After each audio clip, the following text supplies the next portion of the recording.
Kalau kalian mengklik video ini, berarti kalian wajib menonton season satunya, guys. Ya, karena film ini adalah season kedua dari judul The Outlaws yang baru Mimin upload kemarin. Dan film ini berjudul The Roundout, yaitu film yang menceritakan seorang polisi andalan kita, yaitu Mamang Masokdo, dalam menangkap kasus pembunuhan yang merenggut ratusan nyawa penduduk Korea. Nggak usah banyak basa-basi, jangan lupa sediakan kopi, langsung kita gaskan aja ke cerita film ini.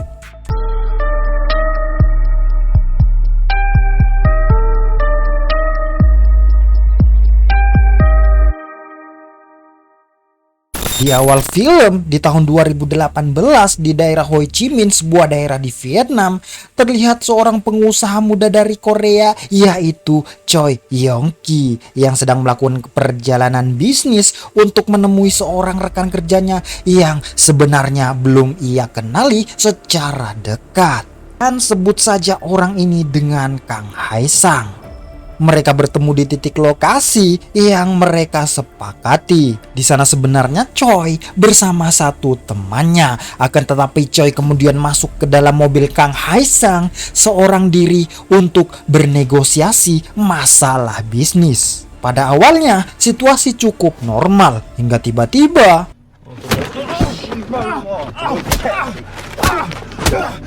dari situ Choi akhirnya menyadari kalau Kang Hae Sang adalah salah satu kriminal yang kabur dari Korea dan hanya mengincar harta Choi saja. Sedangkan di Korea sedang ada aksi penyanderaan seorang mbak-mbak di Indomaret. Nah, di sana detektif yang bernama Dong Hyun terlihat kewalahan mengatasi penjahat tersebut. Dan tak lama kemudian datanglah seorang pria yang langsung menyelinap dan mengatasi semua itu. Akhirnya penjahat itu dihabisi oleh pria. Yah, siapa lagi kalau bukan mamang kita, yaitu Mamang Masokdo. Namun gara-gara itu akhirnya dirinya masuk koran. Akan tetapi dengan isi beritanya penuh dengan hoaks. Dan yang lebih parahnya, si penjahat belum diadili karena kritis di rumah sakit. Tak lama kemudian datanglah kapten mereka yang bernama Kapten John datang untuk menugaskan mamang kita Masokdo untuk pergi ke Vietnam untuk mendatangi seorang kriminal asal Korea Selatan bernama Yo Jung Hoon yang menyerahkan diri di sana. Karena saking kagetnya, dia pun bertanya-tanya, kenapa si kriminal itu menyerahkan diri? Pada awalnya dia sempat menolak karena dirinya tidak pandai berbahasa Inggris. Tapi akhirnya Kapten John pun menawarkan dirinya untuk tetap ikut, meskipun awalnya Masokdo meragukannya. But no onion and no pasak vinegar. Di sana mereka terpaksa ditahan untuk dilakukan pemeriksaan yang tentu saja berjalan cukup lama karena tidak ada yang bisa berbahasa Inggris. Untung saja seorang pria datang membantu mereka dan langsung mengajak mereka nongkrong ke sebuah warung. Nah, di sana Mamang Masokdo melihat sangat banyak kriminal yang berasal dari Korea. Mereka yang mengenal Masokdo sebagai seorang polisi kemudian bergegas kabur. Bersamaan dengan itu, ada seorang pria mendatangi Masokdo dan Masokdo. ya, ternyata itu adalah sales 88 yang pernah membantu Masokdo menjadi polisi Cina gadungan. Dia berkata bahwa hal itu sudah wajar karena memang sangat banyak kriminal dari Korea yang akhirnya kabur ke Vietnam untuk bertahan hidup. Nah, keesokan harinya Kapten John dan Mamang Masokdo mendatangi sebuah kantor konsulat jenderal Korea. Di ruangan itu, Masokdo melihat banyak sekali selembaran orang hilang yang berasal dari Korea. Changso pun memberi keterangan kalau ada lebih dari 30.000 turis Korea setiap bulannya dan hanya 70% yang pulang lagi ke Korea. Changso pun memberi informasi kalau motif si pelaku adalah uang, tapi fokus Masokdo langsung kembali ke kriminal yang menyerahkan diri tadi. Menurut keterangan yang diberikan polisi, kriminal itu menyerahkan diri karena hati nuraninya.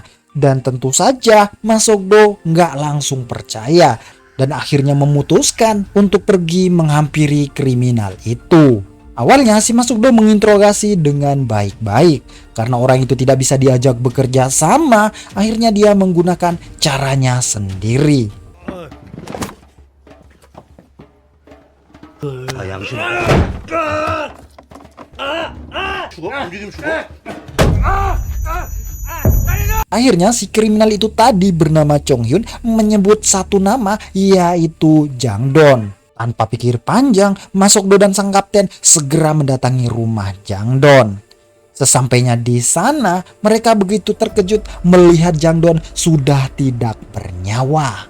Mas Sogdo pun kembali menghampiri Jong Hun dan menginterogasinya kembali. Namun kampretnya, si Jong Hun tetap tidak mau buka mulut.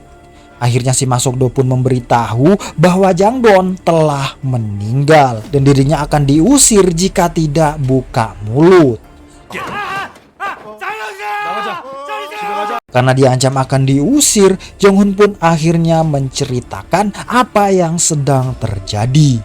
Dan ternyata Jong Hun adalah komplotan Kang Hae Sang yang sedang menculik Choi. Tapi di tengah-tengah perjalanan terjadi cekcok antara Kang Hae Sang, Jong Hun, Jang Do, dan Gibai.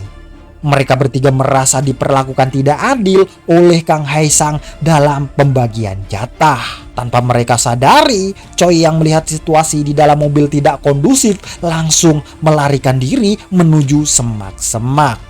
Namun sialnya si Choi kembali tertangkap. Choi pun memberi penawaran untuk memberi imbalan kepada 3 orang yang merasa tidak diperlakukan adil oleh Kang Hae Sang bila mereka mau melepaskan dirinya. Namun sialnya, tiba-tiba Kang Hae Sang datang dan langsung membacok Choi hingga tewas. Rekannya yang bernama Gibai pun sangat marah atas hal itu. Dan tanpa disangka-sangka, ternyata Kang Hae Sang juga membunuhnya. 2 jasad itu pun lalu dibungkus plastik dan dikubur. Tapi siapa sangka setelah selesai mengubur, ternyata Kang Hae Sang mengirim orang untuk membunuh Jang Do dan juga dirinya. Maka dari itu, dia lebih baik di penjara daripada mati di tangan Kang Hae Sang.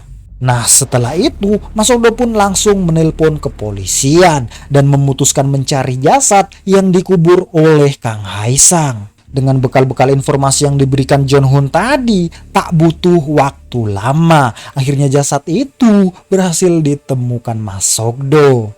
Ia kemudian melanjutkan penyelidikan dengan menghubungi Sales 88. Dan tentunya untuk mencari informasi keberadaan dari Kang Hae Sang. Namun tanpa diduga, kepolisian Vietnam datang dan mengusir mereka tanpa sebab. Bersamaan dengan itu pula, Mas Sogdo mendapatkan informasi tempat Kang Hae Sang berada. Dan setelah mendapatkan informasi, tanpa pikir panjang, bergegaslah si Mas Sogdo mencari Kang Hae Sang dan akan menyelesaikan urusan dengan polisi Vietnam setelah urusannya selesai. Sesampainya di lokasi yang diberikan, ternyata tempat itu adalah tempat main slot yang nggak online. Di sana si Mas Sogdo dihadang oleh seorang pria yang tak sopan kepadanya. Nah, akhirnya Mas Sogdo memberi pelajaran kepada pria tersebut. Semuanya pun ketakutan dan akhirnya Mas Sogdo mendapatkan alamat Kang Hae Sang. Nah, setelah mendapatkan alamat Kang Hae Sang, Mas Sogdo dan Kapten John lalu berangkat menuju alamat yang diberikan. Namun di tengah-tengah perjalanan, Mas Sogdo mendapat telepon dari kantor polisi bahwa ternyata ayah Choi tidak melaporkan atas kehilangan anaknya. Mas Sogdo pun curiga dengan sikap ayahnya Choi dan menduga kalau ayah Choi merencanakan ini semua. Nah, di tempat lain terlihat Kang Hae Sang pulang ke rumah, tapi dia mengetahui ada yang tidak beres pada rumahnya. Dan ternyata anak buah Choi telah mengambil uang Choi dan bersiap untuk menyerang Kang Hae Sang.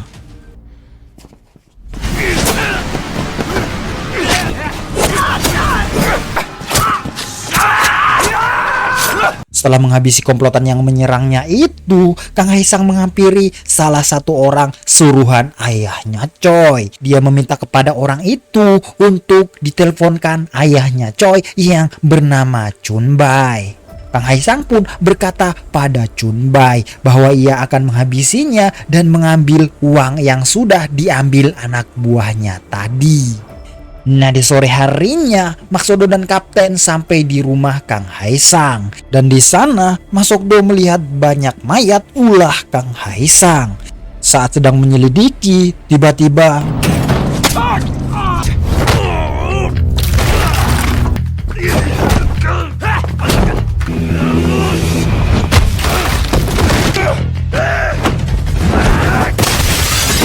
dan sialnya Kang Haesang berhasil kabur dan Kapten John terluka parah.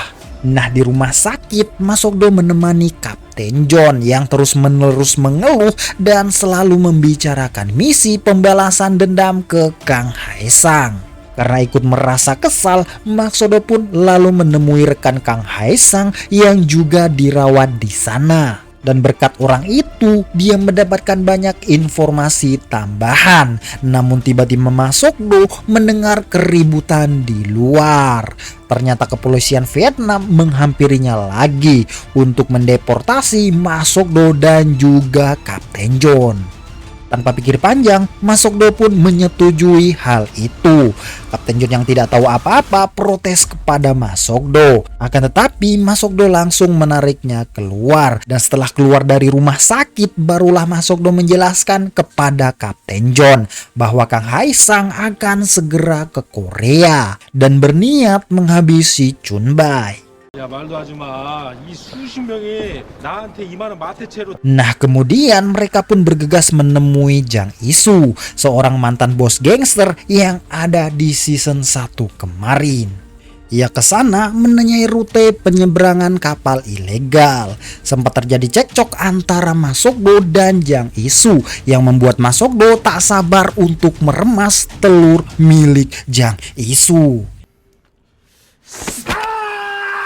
Dan setelah diremas, akhirnya Jang Isu pun menuruti apa yang diperintahkan Mak Sokdo. Nah, kemudian Jang Isu pun menelpon anak buahnya dan menanyainya informasi tentang keberangkatan kapal hari ini.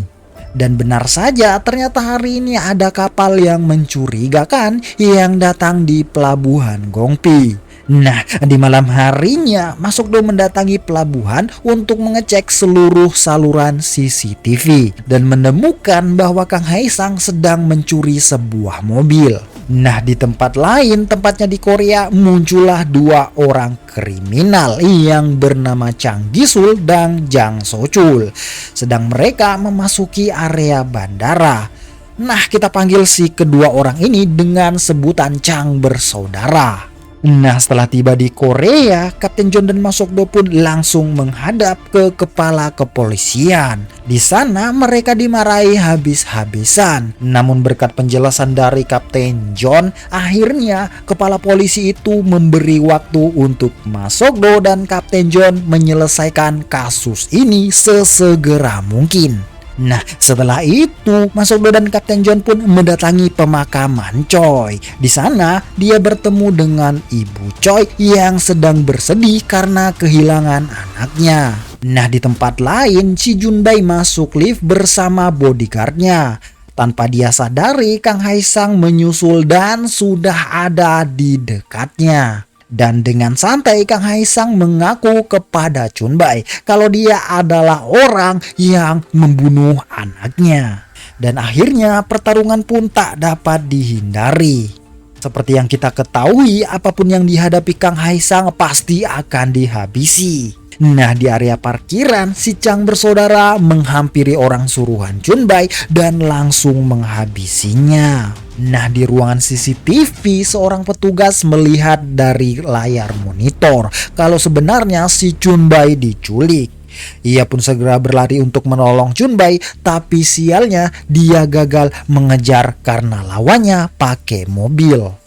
Nah, setelah berhasil menculik Chun Bai, Kang Haesang menghubungi istri Chun Bai dan memperlihatkan saat dirinya memotong jempol suaminya.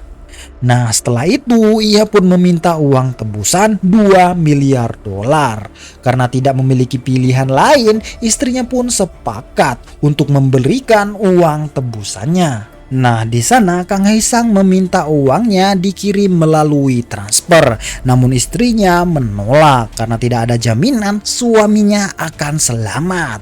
Hingga pada akhirnya uang itu akan diberi secara cash dengan beberapa syarat.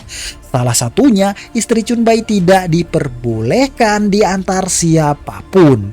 Namun istri Chun Bai ini tidak kehabisan akal. Dia beralasan tidak bisa mengendarai mobil. Tanpa disangka-sangka Kang Haesang percaya itu semua. Dan setelah melalui negosiasi panjang, akhirnya mereka berdua sepakat bertemu di tempat yang mereka sepakati jam 1 siang dengan satu sopir saja. Setelah mendengar percakapan antara istri Chun Bai dan Kang Haesang, Masokdo dan Kapten pun mempunyai PR, yaitu mencarikan supir untuk istri Chun Bai. Dan ternyata yang akan dijadikan supir adalah Jang Isu. Nah, setelah itu Masokdo pun mendatangi Jang Isu di kantornya dan mendapati Jang Isu sedang menemui 2 ciwi yang masih polos. Di sana si Masokdo mengusir 2 ciwi tersebut. 사기꾼이 집에 가세요. 돈 주면 안 돼. 집에 가세요. 얼른 가세요. Lalu membawa Jang Isu ke kantor polisi yang tentunya untuk memulai melancarkan aksi penyelamatan Chun Bai. Setelah menentukan rencana barter di misi ini, Kang Haesang pun mengatur strategi. Dia menelpon temannya untuk memesan kapal guna menyelundupkan uang ke negara Cina. Berbagai macam strategi pun diaturnya, tentunya supaya aksinya kini tidak gagal. Salah satunya dengan merencanakan membuntuti istri Chun Bai dari belakang saat pengiriman uang berlangsung, untuk memastikan dia tidak ditipu oleh istri Chun Bai. Nah, keesokan harinya istri Chun Bai pun diantar Jang Isu untuk mengantarkan uangnya. Tak jauh dari rumahnya sudah ada Chang bersaudara yang siap membuntuti istri Chun Bai. Nah, di tengah-tengah perjalanan Jang Isu pun tergiur dengan koper yang berisi uang tersebut. Dan sialnya istri Chun Bai ini mengira kalau Jang Isu merupakan anggota dari kepolisian. Semua tim kepolisian bersiap untuk menyelamatkan Chun Bai. Ada yang mengendarai truk, ada yang mengendarai sedan, dan lain sebagainya. Sedangkan Masokdo dan Kapten John mengomando misi penyelamatan ini dari dalam mobil. Nah, pada saat berhenti di lampu merah, Hong Suk menginformasikan bahwa ada Chang bersaudara yang membuntuti istri Chun Bai. Kang Haesang pun menyuruh istri Chun Bai untuk putar balik. Istri Chun Bai pun yang lagi menelpon dengan Kang Haesang dibuat kebingungan karena dirinya dari tadi disuruh putar balik terus. Nah, sementara itu di tempat lain detektif Don Yun berhasil menyelamatkan Chun Bai. Tapi siapa sangka saat membawanya keluar, tiba-tiba dari belakang muncullah Kang Haesang yang langsung menusuknya. Kang Haesang yang menyadari persembunyiannya ketahuan memutuskan pergi untuk meninggalkan tempat tersebut. Sampai akhirnya Chun Bai dan detektif Don Yun mendapatkan pertolongan. Bersamaan dengan itu, Chang bersaudara akhirnya menghadang mobil istri Chun Bai yang akhirnya membuat kekacauan di jalanan. Jang Isu pun bergegas memasuki parkiran mall dan menurunkan istri Chun Bai di sana. Sedangkan Jang Isu pergi dengan membawa uang tebusan tersebut dengan menabrak salah satu dari Chang bersaudara. Sementara itu, istri Chun Bai dikejar-kejar oleh Chang satunya lagi. Sampai akhirnya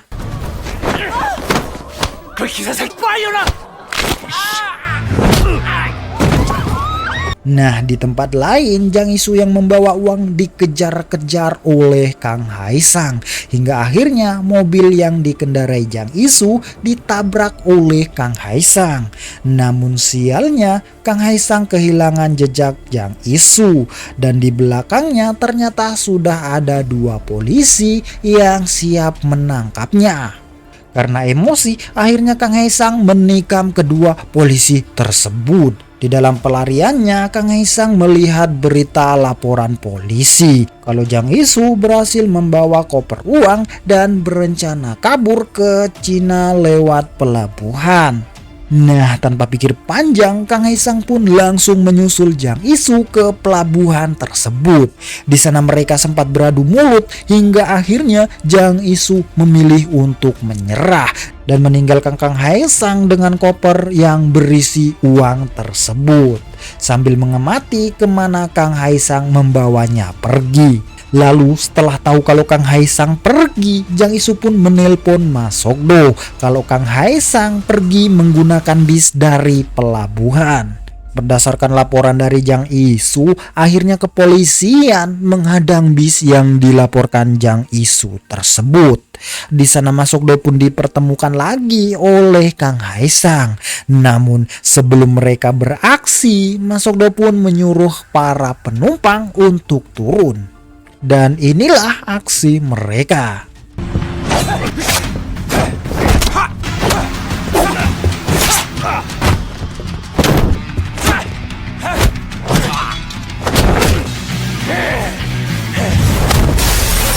Dan di akhir film terungkap kalau Jang Isu telah bekerja sama dengan Mas Sogdo. Dengan skenario Jang Isu membawa koper uang ke pelabuhan supaya kepolisian membuat berita itu dan Kang Haisang masuk ke perangkap Mas Sogdo.